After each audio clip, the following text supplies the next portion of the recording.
You're listening to Historic Roser Park Radio. I'm your host, Wes Eddy.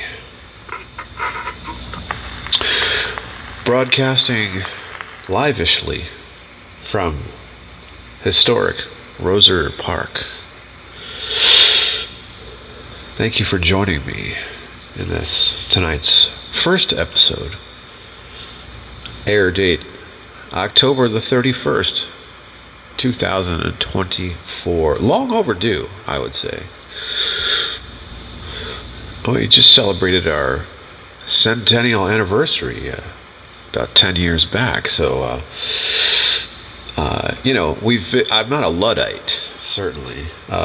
Maybe, it's just been... Look, we've been in the midst of this brave new technological era, this on the cusp of Pluto and Aquarius, cell phones and social media. It's been around for a while now. It's been a minute, and Roser Park's been here certainly a lot longer. So how nobody thought to make this recipe until now is mystifying, but here we are. So I guess it was just a matter of time and the right confluence of circumstance. Well, it's Scorpio season, and thinking about Phil Lesh today.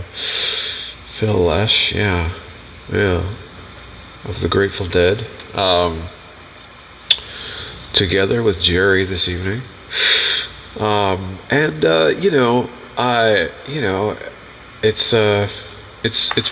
moving. It's moving. I'll say it that way. The emotions are varied and deep. But among them, grateful, right? Grateful. We're all just grateful for the legendary Phil Lesh. That's what's going on in the news. The last 24 hours, we've recently just come off of Hurricanes Helene and Milton back to back. Wow. Yeah, it feels like the weight of that, psychically anyway, is beginning to lift, although poignantly, the reminders of it linger. Debris, piles of debris, neighborhood after neighborhood. Some floodwaters still haven't receded, and gosh, we're going on 3 weeks since Milton has come through, and we're not done with hurricane season. There's some systems out there that are still clouds in the coffee. Hopefully they stay that way. But listen, the roof of the Tropicana field is denuded, and it looks like a pirate ship. It looks like the Lost Dutchman on the Hudson River or something. So, just sort of, you can't escape it. Still down power lines. There are still traffic lights that are out, or just reminders of, how fragile our communities really are. Growing up as I did in southern New England, we would have, as a boy, I have memories of, these epic nor'easters that would come through occasionally and just blanket our little corner of Connecticut under sometimes several feet of snow, and ice would accumulate on the power lines and bring them down, and power would be out for days, and there would be no heat in the house,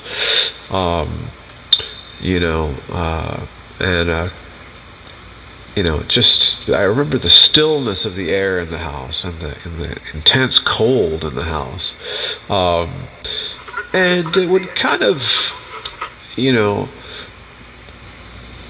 be evocative of stories that our grandparents would tell us of, the days when to heat the house you'd have to go and fetch a pail of coal, throw a log in a stove, and the house would be cold, and it would be somebody's responsibility to stoke the fires and get the day moving. But in our modern era, it was it would happen, but it would be rare, that you'd lose power for an extended period, and but there was a sense that the world had been brought to its knees by Mother Nature. You couldn't get to the store, the roads hadn't been cleared yet, too much snow and ice,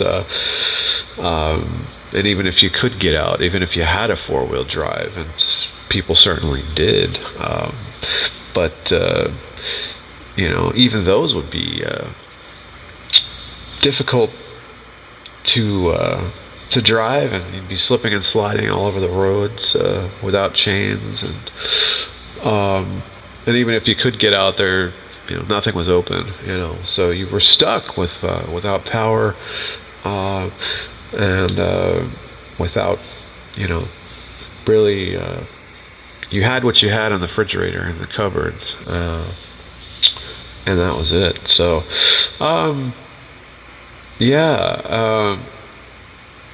I guess those were some early experiences of being at the mercy of Mother Nature, as many of us were. Of course, with snow, it melts, it goes away, and generally things are up and running in relatively short order. In the case of a hurricane, it's much different, obviously, but we were fortunate here in historic Roser Park.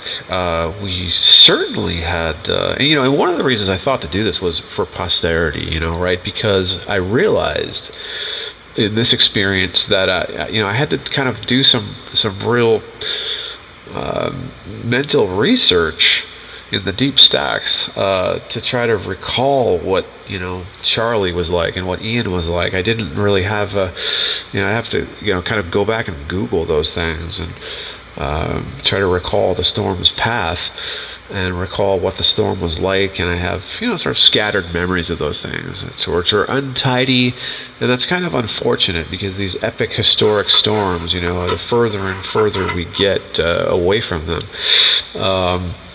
in time, we tend to lose track and sight of those things. This was an epic storm in every sense. The last storm that we've really had was the storm of 1921 in the Tampa Bay area to affect things in such a catastrophic way. We've certainly had powerful storms since then do some damage, but nothing on that scale, nothing on this scale, and so we've not seen anything quite like this in 100 years. And the storm did stay 50 miles south of us, where it made landfall, which made a tremendous difference and spared us the storm surge, the terrible storm surge that everyone feared in the early parts of the track, as this thing tracked, from the Yucatan area, across, kind of up diagonally through the Gulf of Mexico, which was very warm, 86 degrees, something like that. And those temperatures have been, season after season lately, been very concerning. They're remaining hot, they're staying hot, they tend to be getting hotter, and it really does begin to feel, finally, now that we're entering and beginning to feel this new epic of climate change. And I know that's controversial for ridiculous reasons. Be that as it may, I'm not going to get political about it. Look, let's leave it there. And the proof is in the pudding. I mean, yes, Florida has always had hurricanes, and will continue to get them. The argument is that the they're going to get more powerful. They're going to get more frequent. They're going to get more unpredictable.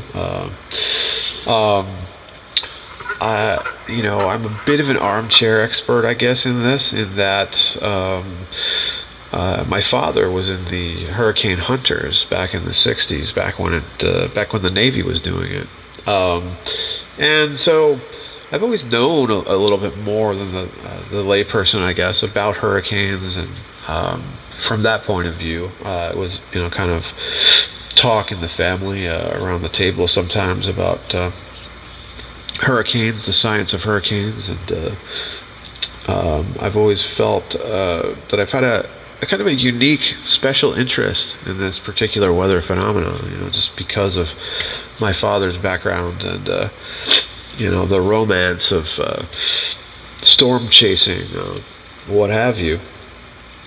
But I felt it was important to kind of just get it on the record.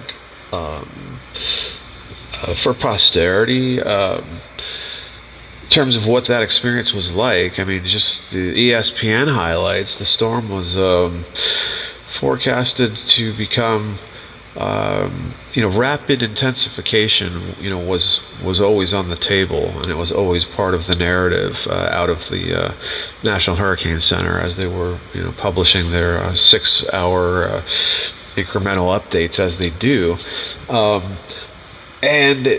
But there was uncertainty about how much it would intensify. I think the early thoughts were that it would become a 3, and then that shifted to a 4, and then at some point, it became a talk of a 5. And it unfolded very quickly, as I recall. There was this depression, and it exploded pretty rapidly, which was concerning. It ramped up. I think it had one of the quickest intensification, shortest windows of intensification of any hurricane. It's in the top 5 or something. It's very rare that a storm, it goes from a tropical storm status to a hurricane category 1 as quickly as this thing did. And it went from, quickly it ramped up to a 5, and then dropped back down to a 4, and then it was forecast to kind of gradually, drop to a 3 by the time it made landfall. And then it re-intensified back into a 5 at one point, which kind of caught the forecast models and weather people off guard a bit. We decided to evacuate. I just didn't like what I was reading in the reports as I followed it, and we just felt it would be wise to not be on a peninsula, right? A vulnerable coastal, peninsula that was, pretty much smack bullseye in this thing's sights. And we, and St. Petersburg stayed pretty central in that cone of uncertainty. It was smack in the middle for pretty much the whole forecast period. And I think it was the right decision. I think the lesson we learned was, if you're going to evacuate, be mindful of, mandatory evacuations, because, the A, B, and C zones tend to, they make you evacuate, which puts a lot of traffic on the road all at the same time. So you want to try to avoid that, is what we learned. My next door neighbors evacuated, and the timing of it was such that it was, they caught, the peak of that traffic, and it took them about 6 hours to get from St. Pete to Orlando, which really should only take you about 2-ish hours plus minus, depending on traffic, which is generally pretty heavy. And on a bad day, it should, it might take you 3 hours, so there was that. Lessons learned. Um, if you're going to evacuate, do it early. Do it before they issue the evacuation orders.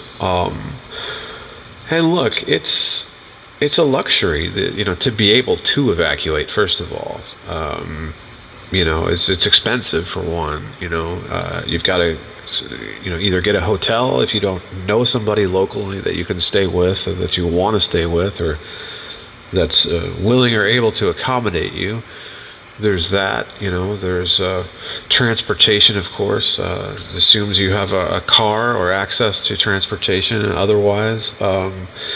So and St. Petersburg, I think, from Milton, the other thing that complicated all this greatly was that we had Helene in the 2 weeks prior that came through. Massive flooding, devastation,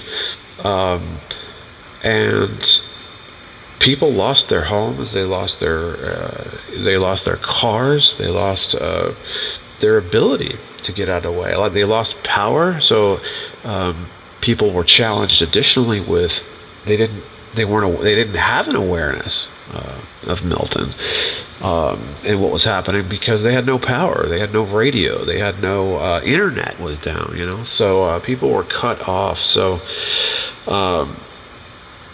just the back-to-back nature of this thing was unique. So that's another takeaway that I have of this. And Helene, prior to Milton, was in some ways far more destructive, from a storm surge event. I think the story with Milton was, seemed to be the wind, and of course that crane coming down in downtown at what was it? Forget the address. It's that new, the latest modern skyscraper that's appearing on our horizon. I did have this ominous feeling about the Tropicana field as we were leaving town. We when you leave Roser Park to via 275, you can you drive around it, and I took some pictures of it as we were driving past it, and I just had this sense that I can't explain it. It's just sort of a strange feeling, and it was just kind of surreal when we returned, driving back and seeing it for the first time with that roof just raked off of it, as it, and then of course, just the debris in the roads and the downed lines, the downed trees, the crooked signs, it was really kind of surreal, and just seeing kind of people slowly emerging from their, places of shelter, and the plywood starting to come down off the windows, the light starting to come back into the houses, slowly, gradually, and then the fuel shortages. Apparently there was enough fuel, so they say, but the port of Tampa had sustained so much damage that they couldn't land it, so I think the other part of that story was there was fuel apparently staged, ready to go, but all of the gas stations, many of them, had lost power, so there was no way to disseminate it. So they kind of had to improvise, and were letting people just walk up and fill jugs of gasoline and walk around town with it, which I sort of question the the merits of that, but just from a safety point of view, gasoline's very dangerous. And I literally at one point was walking. We decided to walk to the grocery store to get a sense of the pedestrian's experience of things, which was very edifying. But that was one of the things we saw, were just these people that were carrying jugs of gasoline down the street. You could smell it, it was leaking onto the sidewalk, and it was a precarious situation, all around, for all kinds of reasons, and there's only so much danger that can be mitigated. So Roser Park, how did it fare? We didn't lose power for very long. I think here at our house, maybe we were down for, a few hours before it came back up. We're fortunate to be, kind of on that hospital grid. Wasn't always the case. The first year we lived here, this is going back, 20 some odd years, we had, that was a very active storm season, the 2004, I guess it would have been. So we were, that was a kind of a rude awakening. That was our first house in Florida. We had just recently moved to Florida, and it was a crash course in hurricane preparedness. And I have memories of driving around town because all the plywood was gone. And I forget if this was Charlie or I forget which one it was. I would have to look it up. But yeah, the plywood from the big box stores had flown off the shelves. Generators were gone. Not that I was in the market for that, but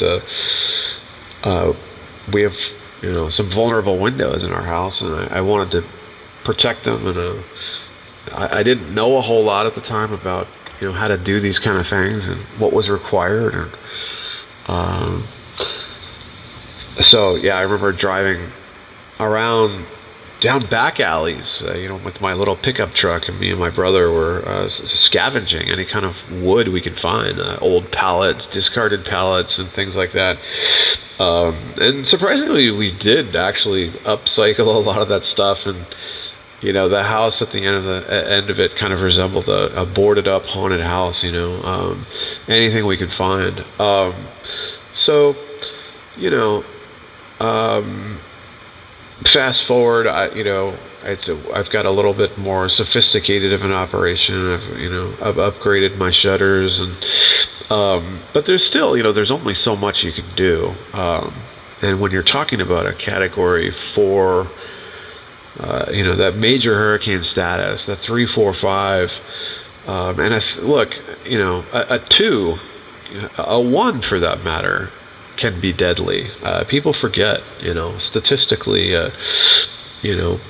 there have been several hundred people in history that have died, lost their lives to a category 1 storm. So you can't really, it always has to be respected as a dangerous, natural phenomenon. That is, that deserves one's respect. But when you get into the major status, that 3, 4, 5,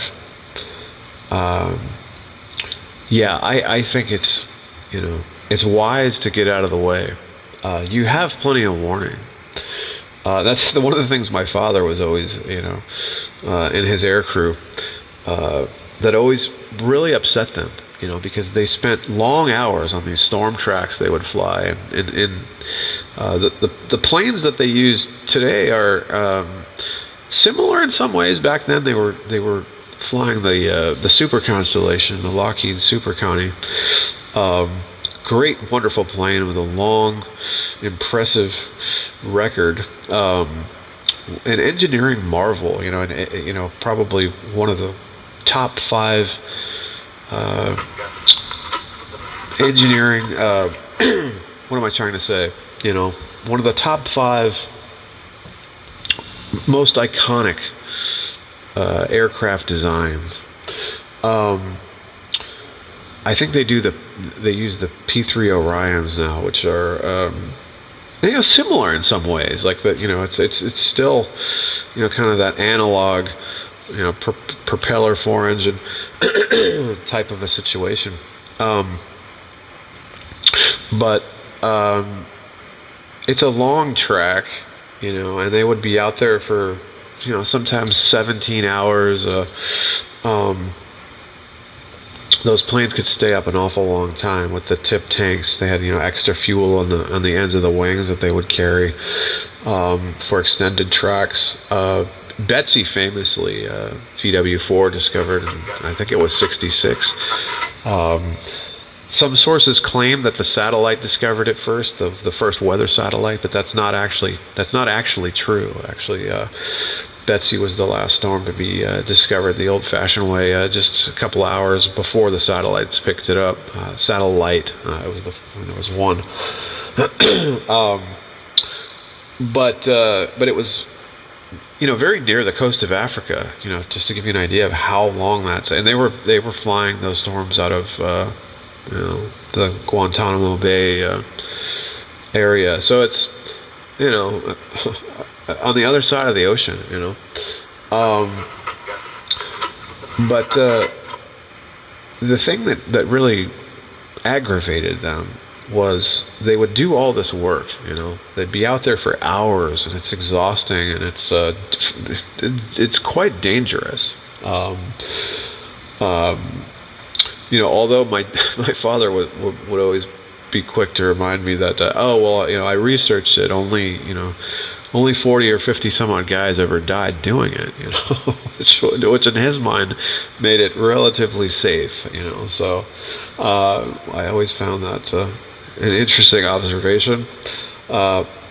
Point being, it was dangerous work. You had to volunteer to do it. They would give you hazard pay. So, the thing that aggravated them is that they would do all this work. They would relay all this information back to Miami to be disseminated, broadcast, so that people had time to prepare, so that people could get out of the way, so that people could leave, so that, when the storm hit, hopefully there would be nobody there. That's the goal. There's always people that don't leave. They don't get out of the way, in spite of all of this work and effort that occurs for the benefit, of the public, and then the public does not avail themselves, and people lose their lives. I think part of that story is people don't have an ability to evacuate for whatever reason, be it socioeconomic, be it a health concern, be it some logistical factors that haven't been properly accommodated otherwise. But there are certainly some people that just make it a conscious decision to stay when they do have an option to leave, whatever that might look like, or however complicated it might be, because it's inconvenient, or expensive, or what have you. But if you have the means, why wouldn't you get out of the way, right? I think some people stick around out of curiosity, right? They just want to know what it's like. They want to experience a hurricane. I think there's a variety of reasons people who have an ability to leave stay. It's a personal decision, and I guess, look, at the end of the day, you can't live somebody's life for them. We just decided to leave because this thing looked like, clearly it was unpredictable. They were having trouble predicting exactly, what it was going to do, where it was going to go. And look, that's just the nature of these, of tropical weather systems, right? They are unpredictable. We try to predict what they're going to do, with limited success. It gets better over time, but these storms tend to throw us curveballs, and in Florida, on the west coast of Florida, it's often a last minute, type thing where it's in the last couple hours, the storm wobbles, and it does something that no one really saw coming.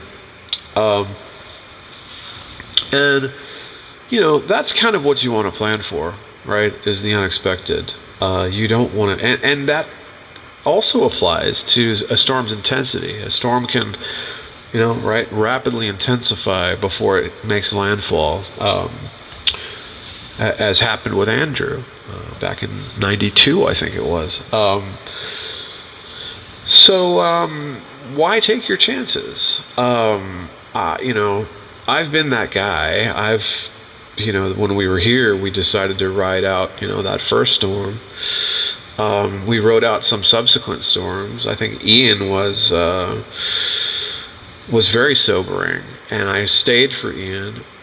We sort of evacuated. We stayed in St. Pete, but we relocated in the last couple hours to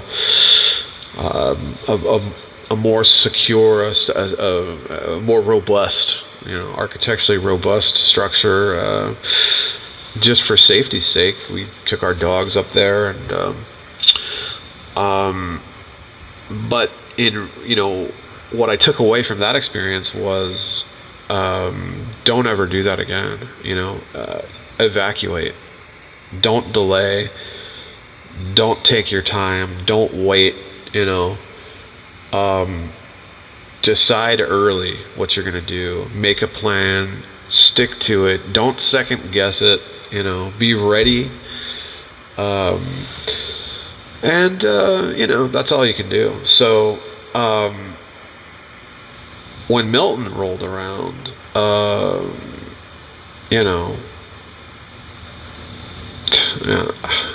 I was like, look, and having seen what Helene had done, we made the decision just to stay.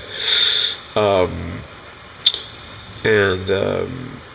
think, it was kind of shocking when we returned to Roser Park to see the extent of the damages. There was a lot of damage to some of the historical homes, down the end of 10th Avenue.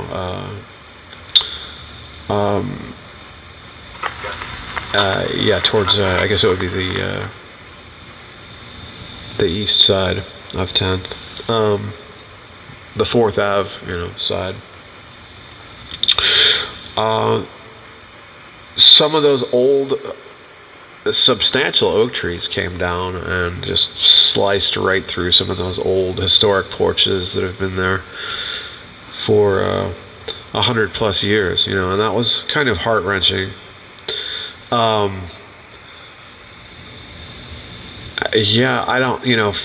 don't, from a monetary point of view, hard to say, how much structural damage the park sustained. And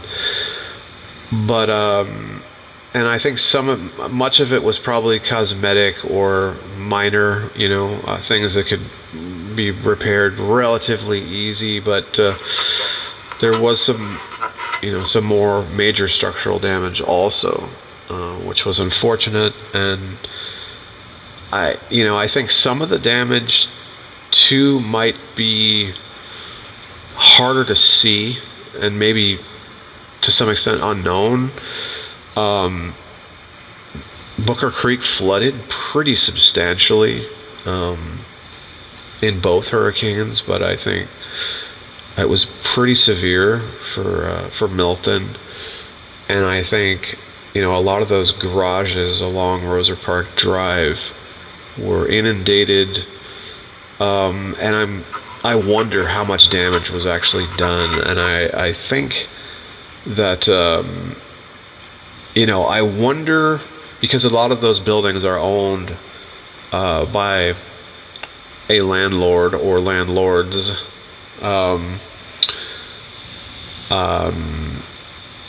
who live elsewhere in the country and have never really played an active role in properly maintaining those properties. And it seems to me, don't do right by those structures, in terms of historic preservation, just in terms of being responsible landlords, like, the bare minimum type maintenance things. But in a historic property, it's more nuanced. It's a deeper level of care that is required, and that these landlords have been remiss historically.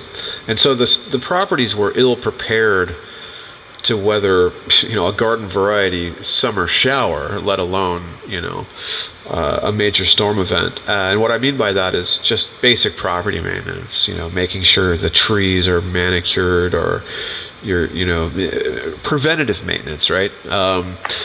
There's that, caulking, roof repairs, things that, cumulative damage that worsens over time. As Franklin famously said, a small hole can sink a great ship, So you've got that. But on top of that, you had Booker Creek just coming right up out of, those retaining walls onto the street, into the garages, and rising. I think it rose to a point where the entire first floor of the garage was, basically inundated at one point. So that water penetration, and a lot of those foundations have substantial cracks that have not been well dealt with, over the years, So I, wonder, and just taking a stroll up through the park, the other day, and realizing that, some of those brick walls, the mortar was just so degraded that the bricks just gave way, and you've got cave-ins of, some of those load-bearing curtain walls on some of those iconic Roser Park houses. Iconic, the ones that you see in the postcards, the Swiss chalet that, I'm thinking of, and the houses on either side of that, at the near the 6th Street Bridge there, at the bottom of the park, of what we think of as the Roser Park proper, that sloping hill where you've got the public art. So I worry that there's substantial damage that's occurred that we don't even fully know the extent of it. The trees suffered immensely on those slopes. We lost a major oak tree that came down and clipped the side of the porch of, I don't know if it's, I won't say the address, but that whole hillside was just totally denuded. We lost a lot of shade, sadly, which we could ill afford. Some people cut some trees down preemptively. We lost some live oak trees on 10th Ave South. Just people went out with chainsaws and took trees down, 100-year-old trees probably, because maybe they might have fallen over. Look, we can't begrudge anybody, what they think is the right thing to do to protect, their house, certainly. But it was just a shame, it was a tragedy all around. So, but on the whole, I think the park came through it pretty well, all things considered. When you take a look at, what happened out on Treasure Island, and the many of those properties along Gulf Boulevard, just how far inland, Paso Grill, like the Seahorse. My goodness, the town is, the city is not going to be the same. It will be forever transformed by these storm events, and one wonders, what else is on the horizon. The season's not over. There's still some things out there brewing. But in any case, one hopes the season is over, but and it feels like we're able to finally breathe a sigh of relief that it's finally winding down, but you don't feel that you can completely, you know, let your guard down in that sense. But so yeah, those are just some of my thoughts about Roser Park, the damage that, gosh, and I think for me the main story is all of the trees we lost, all of the beautiful trees, and it's thank God Charles seems to have weathered it okay. Those creek walls are, they've not been well kept by the city, and the more of these back-to-back more aggressive storm events that we experienced, it just compounds the engineering challenges. We had flooding throughout the city, across the city, in places that don't historically experience flooding. I have to think that there is a correlation, in part, to all of the development that has been approved and that we've experienced. Look, the more pavement we lay down, the more green space that is lost to blacktop and to concrete, the more water resource demands that are experienced, sewage, by just the population growth and density, that these things are not unrelated. That water has no place to go. It doesn't have a chance to seep back into the ground. So it winds up on the street, in the gutters, in the sewers, right out to the bay, carrying with it, all of the toxic, stuff that is, baked into the roof shingles, and the drippings from cars and automobiles that bakes in the pavement, that the stuff the pavement itself is made out of, is highly toxic, and it simmers in the hot sun all day, and then it gets hit with this rainwater that picks all that stuff up. So what are we experiencing now as this stuff makes its way out into the Gulf? There's these massive red tide blooms that are happening now, and any day now we're going to have dead fish washing up, as well as all the junk that's out there, tires and broken windows, and all of the chemicals that were in everybody's garages that got washed out to sea, WD-40 and bleach and drain cleaner and automotive lubricant and pesticides and God knows what, and it's just a toxic soup, right? That's just sloshing around out there. And so the environmental catastrophe of this thing is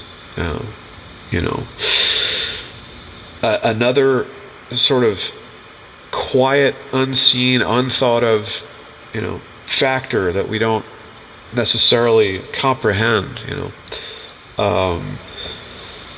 So the other thing I noticed was a little bit of hostility, unexpected, from unexpected quarters, arguments that people were getting into. Myself, finding myself in situations of, people being projecting hostility toward me. And I don't know if it's part of the stress, that we were all under as a community. Probably, I have to think that was part of the story. It did create a lot of stress, Everybody experienced it differently. In our case, it was, I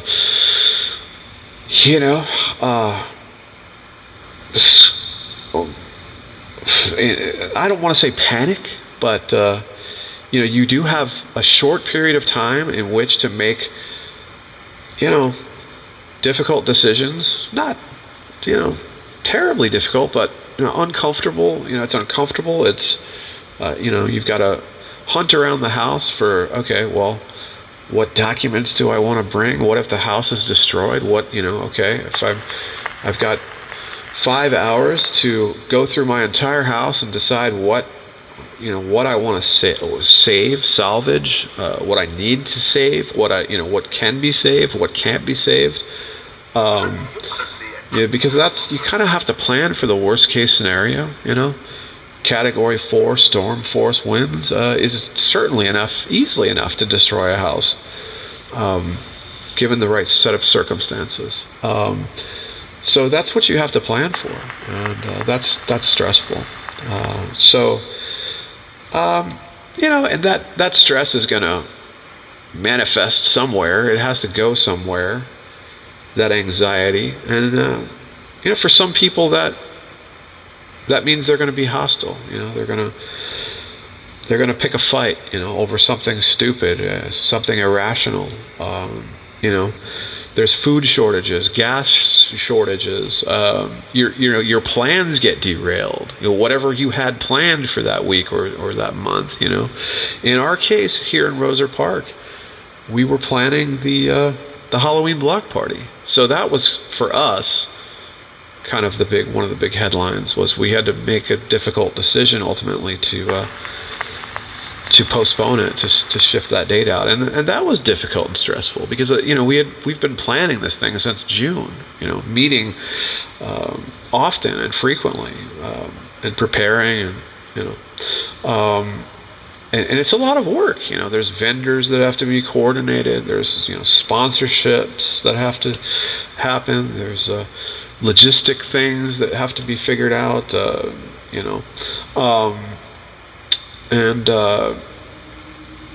When you sit down and you dream up this idea to host an event like that, it's going to require some work,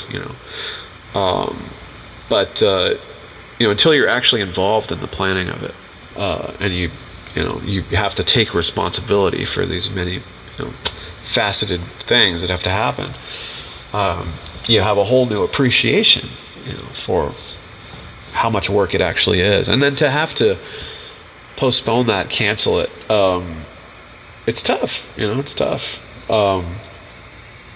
It's stressful. So we had an emergency meeting about it. We ordinarily we would have probably had that at Nico's, but Nico's Pizza, a relatively new pizzeria that opened up in our neighborhood, which is great. So we want to support that local restaurant, and it got totally, flooded, and they're having to start over. So it's, that, I think that was one of the bigger stories, of the Roser Park damage, I think, was Nico's. The 8th Street connector bridge that they've been, working on, the DOT, my goodness, for what feels like a century now. It's been over a year. The work stops, it starts. I don't know what the story is, but apparently the crews keep getting pulled away, and now that you've got all this hurricane destruction to contend with, those crews have been reallocated, and so, but the thinking is that that exposed construction, because they hadn't finished the bridge, so the deck wasn't fully down, and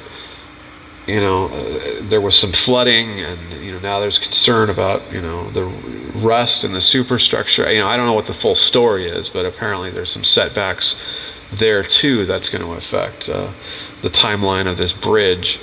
And that, then you've got the trop as well, and the redevelopment plans.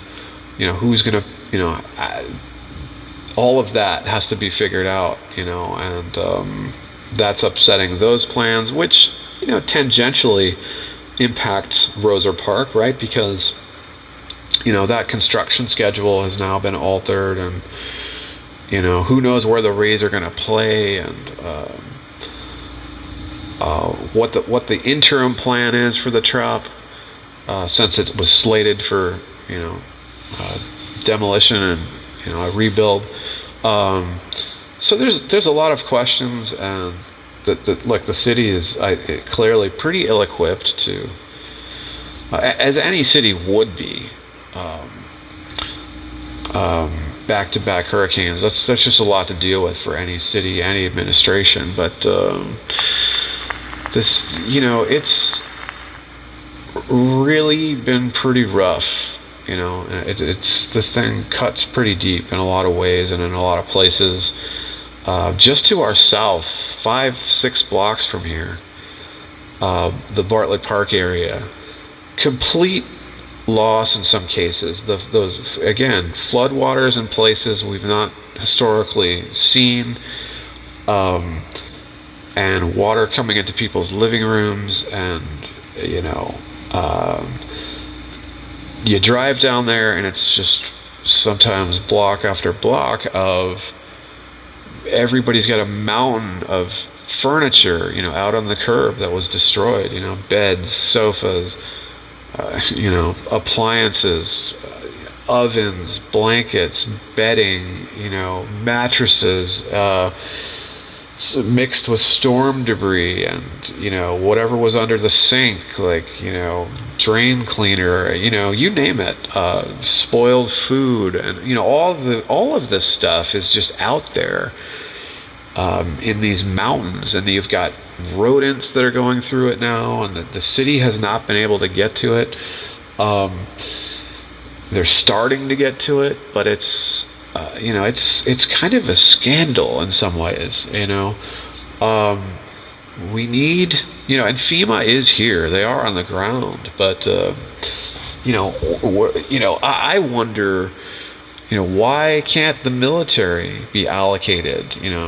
Army Corps of Engineers. There was this moment of panic in between the storms when people thought, oh gosh, we have all this debris from Helene that now is going to be picked up by Milton when it barrels through here into the wind and carried on the storm surge. So there was this frantic. Everybody was racing around, armies of dump trucks and bulldozers, like just trying to scoop up as much of this stuff as they could before Milton arrived. And it was really just, talk about a perfect storm, but there was this sense that, okay, we've been hit by this big hurricane, and now we've really lost control of things, and now we're just, it's like Muhammad Ali, like clobbering somebody and sending them down onto the canvas, and you're dazed and you're just now getting up, and here comes the next right hook. That's kind of where we are. So it's a lot to deal with for any community. The mood, I think it's been tense. People are dealing with it in different ways, and for me, I've had my good days and bad days with it. As I say, people have kind of launched at me, and I've had to kind of exercise a high degree of restraint to keep myself out of altercations with people that are very hostile. I've even canceled some things that I had on my social calendar, just because I thought, well, I don't know, I'm not feeling so great about the energy right now, that I want to go out and socialize, knowing that there's something in the air, that's causing people to, I'm attracting this hostility from people somehow, or at least that's how I perceive it at times.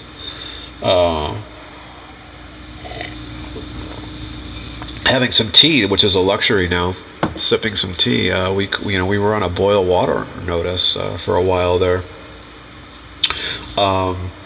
as a precaution, they say, because there was some cracks and water backed up into the water supply system, and they were worried about contamination of some kind. It wasn't clear, if that happened, or then of course they, probably up the chlorine, as a precautionary thing, which is not good to drink. You don't want to be drinking, which is a great reason to have bottled water. But it kind of made me a little bit more serious about my hurricane plans. There's only so much you can do. You have a hurricane kit. You can purchase a generator if you so desire. But there is this sense that, okay, I have batteries and I have water and I have the basics. But there is a sense that it's like insufficient somehow, and you just kind of feel foolish that, okay, well, yes, I'm going to need these batteries, maybe, probably. Yes, I'm going to need this water, most probably. But there's only so much you can do to, quote unquote, prepare, for a Category 4 hurricane. It's just the best you can do is get out of the way. But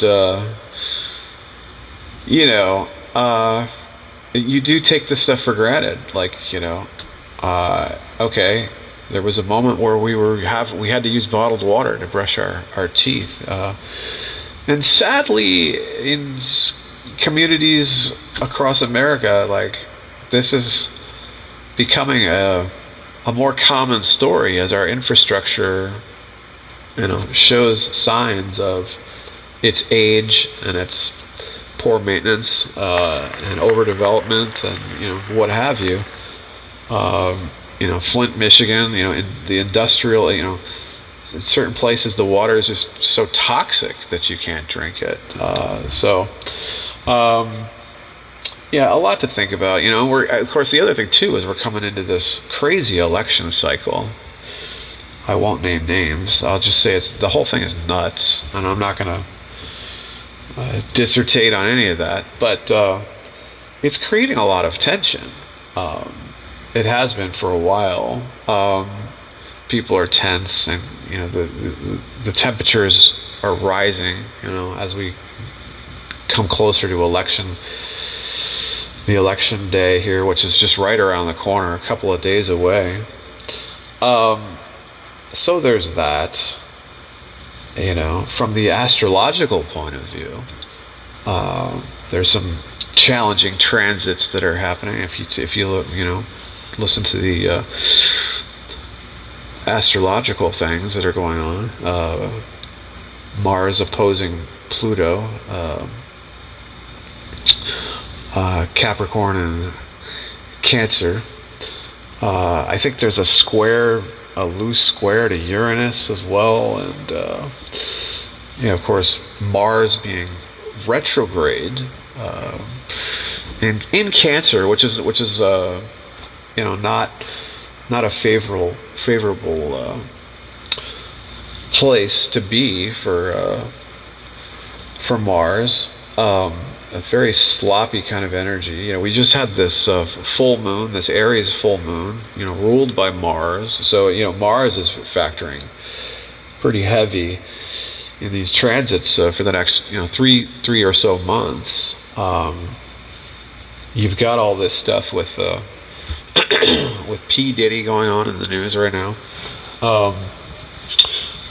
which, look, it's hard to know whether you're cherry picking these things out of the newspaper and pinning an astrological correspondence to it. But it's interesting to think about. Certainly, the world is a very tense place right now. There's I think it's tensions are higher. I think just from a historical point of view, things feel to me more precarious, I think, than most people are aware of, or maybe care to think about or dwell on. The Ukraine situation, the Middle East, everything just feels like it's coming unraveled. So look, we're living in interesting times. Here in historic Rosard Park,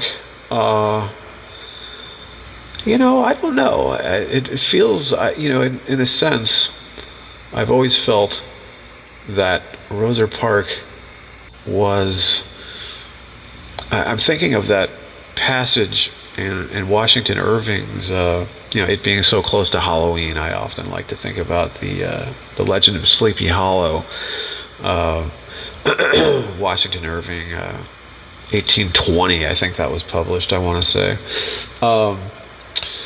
A great work of the Romantic period. The Romantic period, so much to do with a sort of a redress or reaction to the perils of the industrial age, and many of those things we've been talking about this evening, toxic water, and all of the consequences of industrialization. But so it's apropos to think about it for those reasons. Of course, it's with Halloween around the corner, Halloween this evening. October. My goodness, happy Halloween, everybody. Jeez, right? Like, wow. So much as it's been such a crazy October that it feels heavy, and I'm sad because Halloween felt like it just didn't feel like Halloween this year, sadly, right? With all of the craziness going on. It's challenging. It's just a special time of year when you want to feel connected with the change of the seasons of the earth. You want to bake something. You want to, enjoy we're coming into the Thanksgiving, season, and that bounty of harvest and hearth and home and all that cinnamon and spice and good stuff, and with the hurricanes and all the destruction and the debris and the evacuating and taking shutters off windows, and it seems like hardly anyone decorated this year for Halloween. It was and the few people that did, it was a real effort. It was a Herculean task, but it's like, in my case, I was like, absolutely, I'm going to decorate, because if I don't decorate this year of all years, then why am I ever bothering to do it? It just felt very necessary, which is not normally how it feels. It normally feels, it feels different, I massively digress. I completely forgot the point originally, the original point here that I was trying to make. I think it was to do with a passage that Irving wrote in that story, Sleepy Hollow, about the village of Tarrytown, and the hollow, being kind of sequestered, being set apart, and he compared it to like a little eddy that forms in a stream, where it's like an offshoot, a tributary, a little cul-de-sac or something, that history sort of forgets, like as time moves on. Like, I think his analogy was, he was using the idea of a river being analogous to the flow of time, and these little eddies that form on the periphery, the cusp of a stream, and things kind of get caught up in these little tide pools, and they kind of cling and stay and hang around. And I think Roser Park, historic Roser Park, I kind of think of it in that way, similar, to the village of Tarrytown or the Sleepy Hollow. People often refer to historic Roser Park as the hidden gem of St. Petersburg. So I think it's a fair comparison in that sense. And in terms of the experience of these storms, and the wider St. Petersburg, and the experience of the storms from the point of view of a historic Roser Park resident, I do feel like we are a little less sequestered somehow, that it's a little less of a hidden gem. Visually, we've lost a lot of our tree canopy, sadly. So, in a very real sense, we are less hidden, just as a matter of fact. But I guess what I really mean, though, is it feels like we've all lost some of our innocence here on the Florida West Coast, because we've experienced how vulnerable we really are, how fragile we really are, and that is the burden of anybody, any community that finds themselves in the path of one of these storms. It's a very humbling, it's a very sobering experience. And I think from the point of view of historic Rosa Park, we kind of have always felt, it seems to me, as a historic Rosa Park resident, as long as I have been for these past 2 decades now, that, it's almost like, you feel special as a resident of St. Petersburg, I think, generally. It's there. You have to be there's something quirky about you, more likely than not. If you live in St. Petersburg, you're kind of an oddball. You're cut from a bit of a unique cloth. And I think that's doubly so for a historic Rosa Park resident, because it's sort of a peninsula within a peninsula somehow. And I think the storm kind of damaged some of that, is what I'm getting at. At least that's how I have experienced it. Not irreparably, certainly, but significantly, I would say. And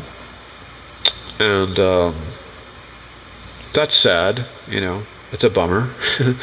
But that's the nature of tragedy. There are the silver linings, there are the lessons, and there is transformation, in any traumatic process.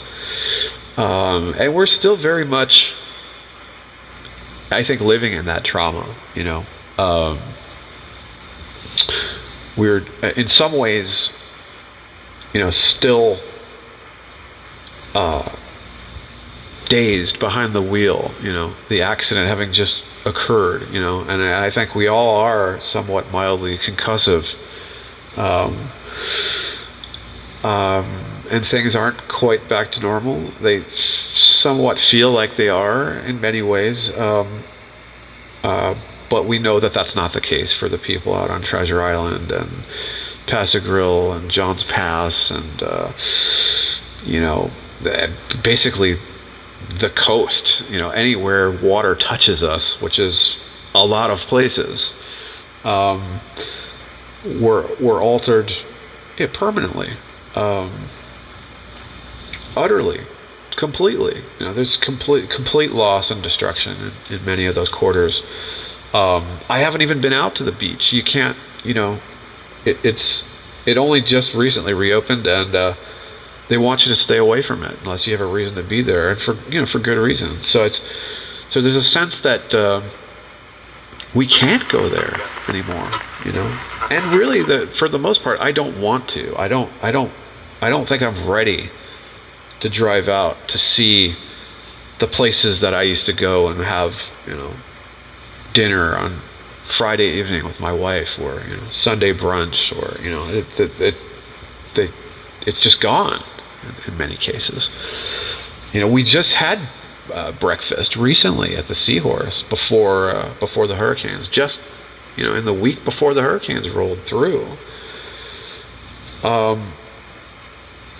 And I don't know if there was a part of me that, as I was sitting there at the table across from my wife, eating my eggs and looking out, beyond her in the distance, across, into, I guess it was Boca Ciega, whatever that body of water is that you're looking at, that one looks out on across your, out the window if you're eating at the Seahorse, which was a total loss. Like the water came in, the booths, everything, all of it. They're going to rebuild it, thankfully, but but it's a blow, because it's there. You've got memories there. I have memories that go back 20 some odd years, of eating there with my wife's mother, who's no longer with us. My grandmother, who's no longer with us. It's family memories of, So it's tough for all those reasons, but I don't know that I guess maybe I had a sense, a premonition, call it, that it felt somehow important that we were eating there. I was like, it's good that we're honoring this tradition, because I remember that morning we were talking about, well, where do we eat? Where do you want to eat? Where should we go? And we hadn't been to the Seahorse in a while, and I don't totally love the food there, if I'm being totally candid. It's okay, it's slim pickings for diner fare, I think, weirdly, in St. Pete. Being from the Northeast, that's I'm a tough critic. You've got such great diners. I mean, honestly, the diner itself has, time has not been recently kind to that business model, and diners have been disappearing now for a while. But so, what I'm getting at is it just felt. I had this idea. I said, well, I don't want to throw Seahorse on the table of a list of places to eat this morning, because I wasn't craving the food there. But my wife really enjoys it more than I, and I knew that if I suggested it, she would jump on it. So I knew if I said it, hey, let's eat it. What about the Seahorse? That's where we were going to eat. Which is, of course, is what happened. But when I got there and I was sitting down, I was, eating my eggs that were as okay as I expected them to be. They tasted a little bit better, because I was like, this is a really fun place. It's just that old school cup of coffee in that big earthenware style mug, and the short order eggs, and that's that Anthony Bourdain, kind of comfort greasy spoon type of an experience, and